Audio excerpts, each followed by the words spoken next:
అప్పటి నుంచి అడుగుదాం అనుకుంటున్నాను. మీరు ఒక్కసారి ఆ హెయిర్ బ్యాండ్ తీస్తే ఎలా ఉంటది మీ లుక్ చూడాలని నేను వెయిట్ చేస్తాను. బాగా జుట్టు పెరిగిపోయింది కదా అని చెప్పి బ్యాండ్ పెట్టా. యాక్చువల్లీ ఇది లుక్ చాలా బాగుంది. ఫస్ట్ లో నాకు కొంచెం షాక్ అయ్యి మీరు ఇలా వస్తారు అనుకోలా. నా రవి వేరే ఉంటది కదా మైండ్ లో. ఓకే డిఫరెంట్ లుక్ ఉంది, ఈయన ఏదో విలన్ లోగా ఇంకో ఏదో సెట్ అయ్యేటట్టున్నారు, చూద్దాం అందరు ఈ లుక్ లో చూడండి అని చెప్పి నేను గమ్మునున్నా. బట్ చాలాసేపు అయింది కదా, చిన్న చేంజ్ ఓవర్ కోసం. ఇది కూడా దేవా గారు ఒక దాంట్లో రిపబ్లిక్ అనే సినిమాలో ఇది ఫుల్ బ్యాక్ లుక్ ఇది పెట్టి మీరన్న సాల్ట్ అండ్ పెప్పర్ పెట్టి మజా వచ్చింది. చాలా మంచి సీన్ జగపతి బాబు గారితో.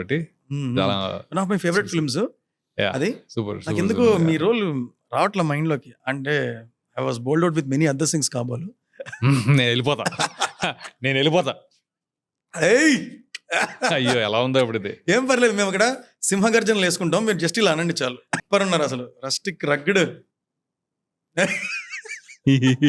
సడన్ గా ఒక ఐన్స్టీన్ లుక్ కూడా వచ్చింది తెలుసా. గాడిదగుడ్డు. నేను ఐన్స్టీన్ అంటే మీరు గాడిదగుడ్డు. ఎందుకండి అంత ఇంటెలిజెన్స్ నాకు వద్దు.